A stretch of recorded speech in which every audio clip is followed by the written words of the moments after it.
সবাইকে স্বাগতম। আচ্ছা, আমাদের যে পরিবেশ ও বিজ্ঞান ক্লাস 6-এর পরিবেশ ও বিজ্ঞান বই আছে, সেখানে আজকে আমরা কি আলোচনা করব? প্রথম সামেটিভ ইভ্যালুয়েশনের ৩য় অধ্যায় নিয়ে আলোচনা করব। মৌলিক, যৌগিক ও মিশ্র পদার্থ। ঠিক আছে? এখান থেকে ৫ নম্বরের কোশ্চেন হয়। বুঝা গেল? তো প্রথমে আমরা কি করব? বস্তু কাকে বলে? এই সম্পর্কে জানব। ঠিক আছে? যদি এরকম কোশ্চেন আসে তখন আমরা লিখব কি, যে আমাদের চারপাশে আমরা যে জিনিসগুলো দেখতে পাই সেগুলোকে সাধারণভাবে বস্তু বলে।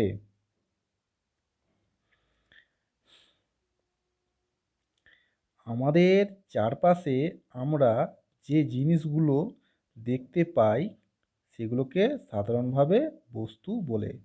যেমন, আচ্ছা, বস্তু কীরকম হয়? জড় বস্তু হয় আর সজীব বস্তু হয়। জড় বস্তু কোনগুলো? যেগুলোর মধ্যে প্রাণ নেই। হ্যাঁ, সেগুলো জড়বস্তু, নড়াচড়া করতে পারে না, জড়বস্তু। আর সজীব বস্তু যেগুলো সবুজ, হ্যাঁ, জীব আছে, যেমন সবুজ হতে পারে, উদ্ভিদও হতে পারে। হ্যাঁ, ওদের মধ্যেও কিন্তু জীব আছে বা প্রাণ আছে।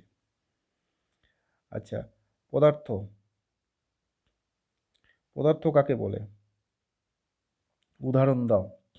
বস্তুর মধ্যে যে উপাদান থাকে তাকে পদার্থ বলে। যেমন কঠিন পদার্থ, তরল পদার্থ, গ্যাসীয় পদার্থ, এরকমভাবে আমরা ভাগ করতে পারি। আবার কি হয়? ধাতু বা অধাতু, ধাতব পদার্থ, অধাতব পদার্থ, এভাবেও ভাগ করতে পারি। মৌলিক ও যৌগিক পদার্থ, এভাবেও আমরা ভাগ করতে পারি। এরকমও হয় পদার্থ। বিশুদ্ধ ও মিশ্র পদার্থ হয়। ঠিক আছে? আচ্ছা, এখানে ছকের মাধ্যমে দেখানো দেখানো হলো কঠিন পদার্থ, তরল পদার্থ আর গ্যাসীয় পদার্থ।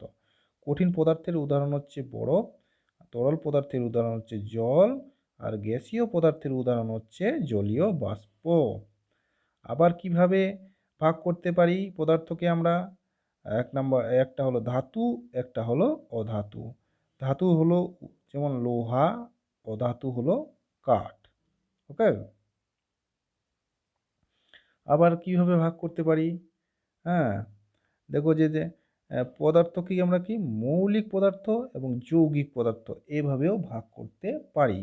হ্যাঁ, মৌলিক পদার্থ হলো হাইড্রোজেন, অক্সিজেন। ঠিক আছে? Hydrogen, oxygen. আর এই দুটো মিলে, এই দুটো যোগ হয়ে তৈরি হয়েছে জল। এটা হলো যৌগিক পদার্থ। ঠিক আছে? যুক্ত হয়েছে রাসায়নিকভাবে। আচ্ছা, পদার্থ, বিশুদ্ধ পদার্থ, মিশ্র পদার্থ, এভাবেও পদার্থকে ভাগ করা যায়। বিশুদ্ধ পদার্থ যেমন জল, চিনি, নুন, এগুলো হচ্ছে বিশুদ্ধ জল, বিশুদ্ধ চিনি, বিশুদ্ধ নুন। এগুলোকে যদি মিশ্রণ করা যায়, মিশিয়ে দেওয়া যায়, তখন তৈরি হবে শরবত। ওকে? পদার্থকে এভাবেও ভাগ করা যায়। আচ্ছা, কোশ্চেন যদি আসে, অবস্থা অনুযায়ী পদার্থকে আমরা কয় ভাগে ভাগ করতে পারি ও কি কি? অবস্থা অনুযায়ী পদার্থকে আমরা ৩ ভাগে ভাগ করতে পারি। যেমন কঠিন পদার্থ, তরল পদার্থ, গ্যাসীয় পদার্থ। ঠিক আছে? আচ্ছা, কঠিন পদার্থের উদাহরণ বরফ, লোহা, প্লাস্টিক, এগুলো হবে। হ্যাঁ, এই জাতীয় জিনিসগুলো। তরল পদার্থের উদাহরণ কি? জল, তেল, সিরাপ, এরকম তরল জাতীয় জিনিসগুলো হলো তরল পদার্থ। আর গ্যাসীয় পদার্থ কোনগুলো? ধোঁয়া, জলীয় বাষ্প, গ্যাস জাতীয়, অক্সিজেন, হ্যাঁ, এগুলো হলো গ্যাসীয় পদার্থ। আচ্ছা, কয়েকটি অধাতুর উদাহরণ দাও। লোহা, তামা, হ্যাঁ, এই অধাতু বলছি, ধাতুর উদাহরণ। কয়েকটি ধাতুর উদাহরণ দাও। ধাতু আর অধাতু, এটাও একটা টাইপ পদার্থের। ধাতু হলো লোহা, তামা, অ্যালুমিনিয়াম, পিতল, হ্যাঁ, আরও অনেক কিছু আছে। আর অধাতু কোনগুলো? কাঠ, প্লাস্টিক, নাইট্রোজেন, হ্যাঁ, এই জাতীয় পদার্থগুলো। হুম, এটা অধাতু কঠিনও হতে পারে, তরলও হতে পারে, গ্যাসীয়ও হতে পারে। নাইট্রোজেন একটা গ্যাস। ওকে? আচ্ছা, তারপরে কি আছে? ধাতুর ধর্ম। ধাতুর ধর্মগুলো কি কি? আচ্ছা, এদের ওপরের তলে আলো পড়লে চকচক করে। ঠিক আছে? এদের আঘাত করলে ঠং করে একরকম বিশেষ শব্দ হয়। এদের একটা ধার গরম করলে সহজেই অন্য ধারটা গরম হয়ে যায়। অর্থাৎ এরা তাপ ও তড়িৎ পরিবহন করতে পারে। এদের সরু খণ্ডকে সহজেই বাঁকানো যায়। এদের জোরে পিটলে চ্যাপ্টা হয়ে যায়। এগুলো হলো ধাতুর ধর্ম। আচ্ছা, একটি তরল ধাতুর নাম লেখো। তরল ধাতু হচ্ছে পারদ। তাপ পরিবহন করতে পারে এমন একটি অধাতুর নাম লেখো। হিরে। হিরে তাপ পরিবহন করতে পারে, কিন্তু হিরে হচ্ছে অধাতু।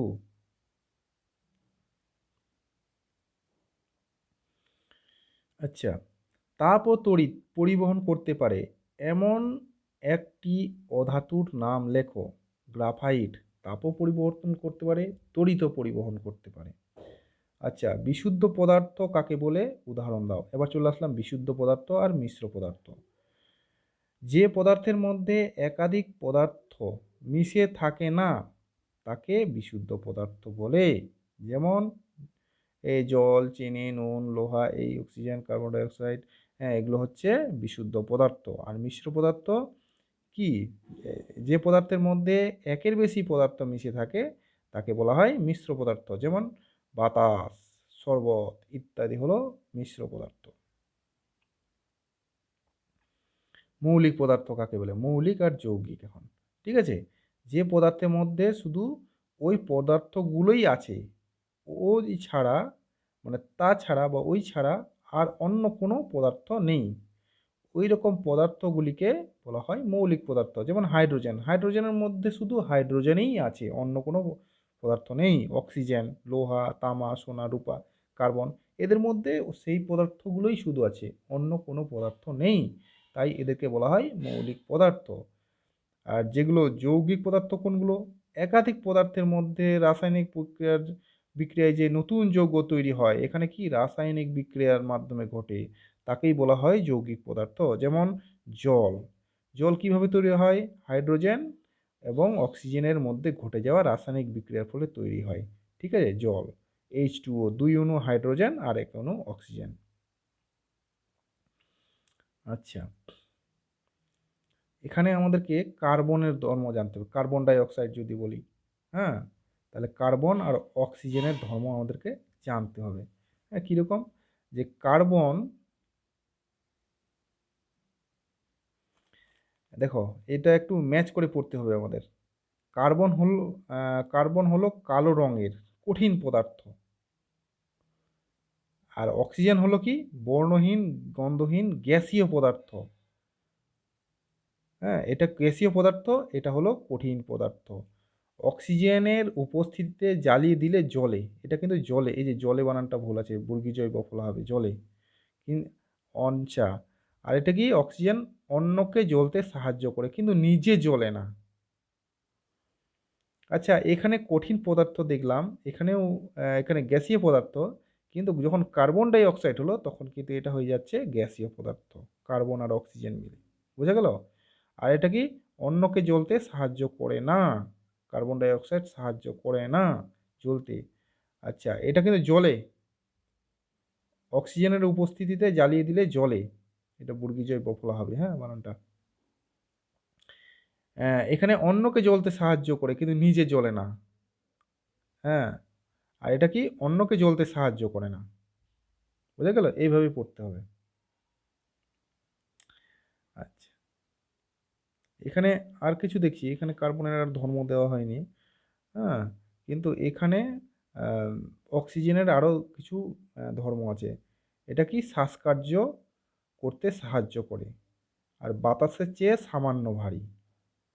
আর এটা শ্বাসকার্য করতে সাহায্য করে না, আর বাতাসের চেয়ে 1.5 গুণ ভারী। হ্যাঁ, 2 গুণের কাছাকাছি ভারী। আচ্ছা, অক্সিজেন পড়লাম, এবার হাইড্রোজেনের ধর্মগুলো পড়ি। হাইড্রোজেন, তারপরে আমরা H2O মানে জলের ধর্ম পড়ব। ঠিক আছে, হাইড্রোজেন কি? এটাও গ্যাসীয় পদার্থ, বর্ণহীন, গন্ধহীন, গ্যাসীয় পদার্থ। বাতাসের চেয়ে হালকা, এই হাইড্রোজেন হলো বাতাসের চেয়ে হালকা। অক্সিজেনের উপস্থিতিতে আগুন দিলে হাইড্রোজেন গ্যাস নিজেই জ্বলে, এই গ্যাস নিজেই জ্বলে। ঠিক আছে, আর জল কি? যখন অক্সিজেন আর হাইড্রোজেন মিলে জল তৈরি হয় তখন কি? এটাও তরল পদার্থ হয়ে যায়, এটা তখন কি হয়ে যায়? তরল পদার্থ। চিন্তা করো, অক্সিজেন গ্যাসীয় পদার্থ, হাইড্রোজেনও গ্যাসীয় পদার্থ, ঠিক আছে। কিন্তু এই দুটো যখন মিলে যায় তখন হয়ে যায় তরল পদার্থ, জল, ঠিক আছে। এটাই খুব মানে বিশাল ব্যাপার। আচ্ছা, কোনো কিছুকে জ্বলতে সাহায্য করে না, নিভিয়ে দেয়।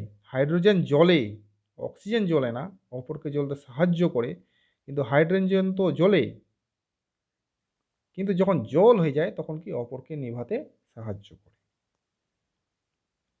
নেক্সট চলো। আচ্ছা, কি কি পরমাণু দিয়ে তৈরি? নিচের যৌগগুলি কি কি পরমাণু দিয়ে তৈরি? এইখান থেকে একটা কোশ্চেন প্রতিবারই থাকে। যেমন জল, হাইড্রোজেন মনোঅক্সাইড, ঠিক আছে। ডাইহাইড্রাইড মনোঅক্সাইড, ডাইহাইড্রাইড মনোঅক্সাইড, না দুটো হাইড্রোজেন একটা অক্সিজেন। তাহলে এর মধ্যে কি আছে? হাইড্রোজেন আর অক্সিজেন। H2O সংকেতটাকে মনে রাখবে। চিনি, হ্যাঁ, C12H22O11, হ্যাঁ, এর মধ্যে কি আছে? Carbon hydrogen oxygen, carbon hydrogen oxygen. চিনির এতগুলো ফর্মুলা পড়তে হবে না, এগুলো জানার সুবিধার জন্য দিয়েছি। হ্যাঁ, লুক্টোজ হলে, সুক্রোজ হলে কী হবে, ল্যাকটোজ হলে কী হবে, ফ্রুক্টোজ হলে কী হবে, গ্লুকোজ হলে কী হবে, রাইবোজ হলে কী হবে। হ্যাঁ, এগুলো সংকেতগুলো জানার জন্য দিয়েছি। সবারই কার্বন হাইড্রোজেন অক্সিজেনে থাকে। নুন, আচ্ছা, নুনের হচ্ছে NaCl, তার মানে কী আছে? নাইট্রোজেন, এই ক্লোরিন, সোডিয়াম আর ক্লোরিন, NaCl।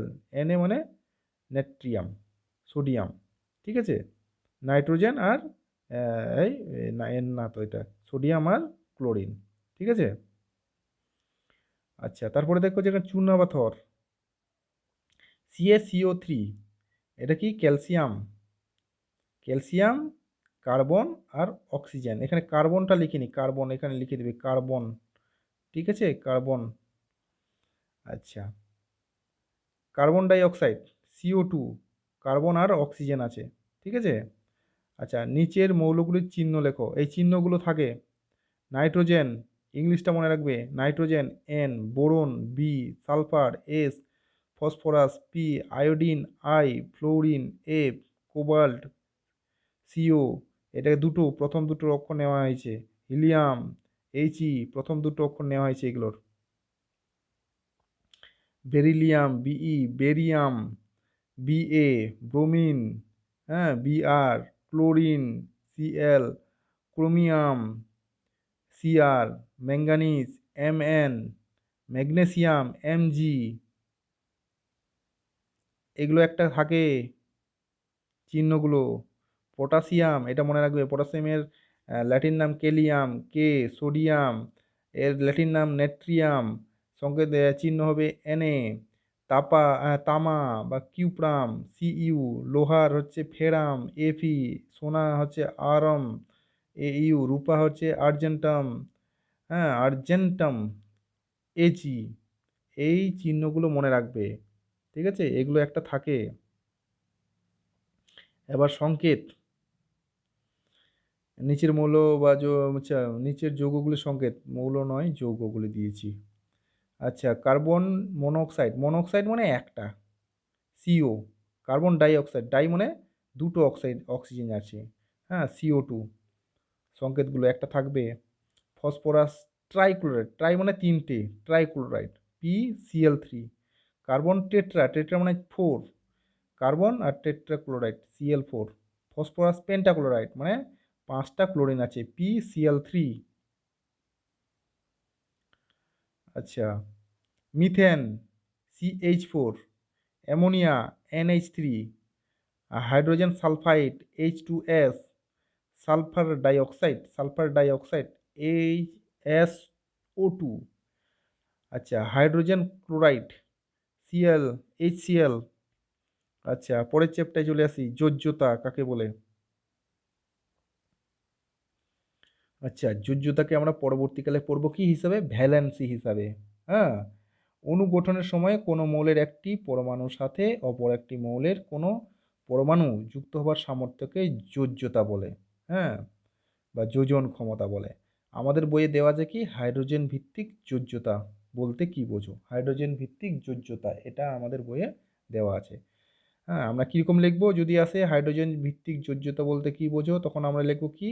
কোনো মৌলের একটি পরমাণু যত সংখ্যক হাইড্রোজেন পরমাণুর সঙ্গে যুক্ত হয়ে যৌগ গঠন করে তাকেই ওই মৌলের হাইড্রোজেন ভিত্তিক যোজ্যতা বলে।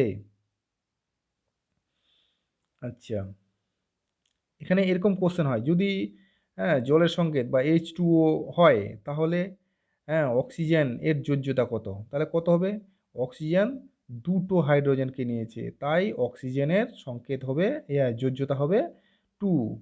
আর এরকম যদি আসে যদি মিথেনের সংকেত CH4 হয় তাহলে কার্বনের যোজ্যতা কত? তাহলে কটা হাইড্রোজেন নিয়েছে কার্বন? 4টে। অতএব কার্বনের যোজ্যতা হলো 4। এটা পুরোপুরি হাইড্রোজেন ভিত্তিক যোজ্যতা এগুলো, ঠিক আছে? আচ্ছা, যৌগ, মৌল, যোজ্যতা এইভাবে একটা টেবিল দেওয়া হয়েছে। যৌগ H2O এখানে অক্সিজেনের যোজ্যতা হবে তাহলে 2, CH4 কার্বনের যোজ্যতা হবে 4, NH3 নাইট্রোজেনের যোগ্যতা হবে 3, যোজ্যতা হবে 3 আর কি। PH3 ফসফরাসের যোগ্যতা হবে 3, HCl ক্লোরিনের যোজ্যতা হবে 1, হাইড্রোজেন আয়োডাইড HI এর আয়োডিনের যোজ্যতা হবে 1, H2S এখানে সালফারের যোজ্যতা হবে 2। আচ্ছা, নেক্সটে চলি। নেক্সটে দেখি দ্রাব কাকে বলে আর দ্রাবক কাকে বলে। দ্রবণের মধ্যে দ্রাব আর দ্রাবক কাকে বলে? দ্রবণ তৈরির সময় যে পদার্থটা গুলে যায় তাকে দ্রাব বলা হয়, ঠিক আছে? আর দ্রবণ তৈরির সময় দ্রাব যার মধ্যে গুলে যায় তাকে বলা হয় দ্রাবক। আচ্ছা, চিনির শরবতে কোনটি দ্রাব আর কোনটি দ্রাবক? চিনির শরবতে জল হলো দ্রাবক আর চিনি হলো দ্রাবক, মনে রাখবে। আচ্ছা, এগুলো দেব। নুন জলে কোনটি দ্রাব আর কোনটি দ্রাবক?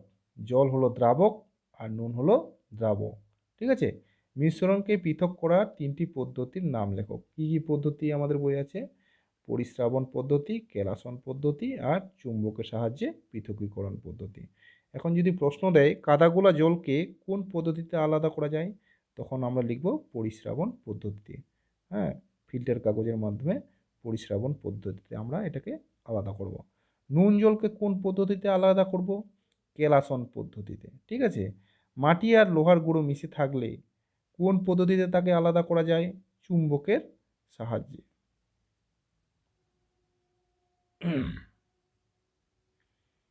আচ্ছা,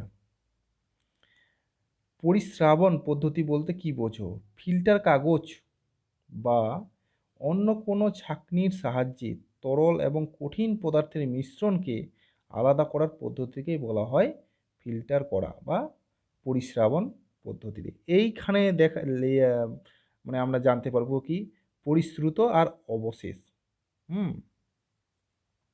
এখানে পরিশ্রুত, আমার বানানটা ঠিক মতো আসেনি, ঠিক আছে? এই পরিশ্রুত বানানটা দন্তস্বয় রফলা হস্যুকার দেবে। আমার ঠিক এখানে আসেনি, আমি লিখে দিচ্ছি এই যে এইভাবে প রহস্যি পরিশ্রুত এইভাবেও করা যায়, শ্রুত এইভাবেও করা যায়, না হলে এইভাবেও করা যায়। দন্তস্ব লিখলাম, রফলা লিখলাম, হস্যুকার দিলাম, ত লিখলাম, পরিশ্রুত। এভাবেও লেখা যায়। আচ্ছা, দেখো পরিশ্রুত কি? ফিল্টার করার পর নিচে যে তরলটি পাওয়া যায় তাকেই বলা হয় পরিশ্রুত। যেমন কাদা জল থেকে প্রাপ্ত জল, নিচে জল পড়ে তাকে আমরা কি বলি? পরিশ্রুত জল। আর অবশেষ কি? ফিল্টার করার পর ফিল্টার কাগজের উপর যে কঠিন পদার্থটি পড়ে থাকে তাকে বলা হয় অবশেষ। যেমন কাদা জল থেকে প্রাপ্ত কাদা। কাদা জলকে আমরা যখন ছাঁকি তখন ওপরে যে কাদা মাটি পাই সেটাই হলো অবশেষ। কেলাসন কি? আরেকটা পদ্ধতি। কোনো দ্রবণ, আচ্ছা, কোনো দ্রবণ থেকে দ্রাবকে বা কঠিন পদার্থকে আলাদা করার পদ্ধতিকেই বলা হয় কেলাসন। যেমন যদি লবণ জলকে তাপ দেওয়া হয়, হিট দেওয়া হয়, তাহলে আম নিচে লবণের কেলাস পড়ে থাকবে। ঠিক আছে? এই পদ্ধতিটাকেই বলা হয় কেলাসন পদ্ধতি। আচ্ছা, ঠিক আছে। খুব কষ্ট করে করেছি নোটগুলো। তবুও দু এক জায়গায় দেখছি মানে স্পেলিংয়ের মিস্টেক থেকে গেছে। সবাই ভালো করে পড়বে। হুম? ওকে, বাই।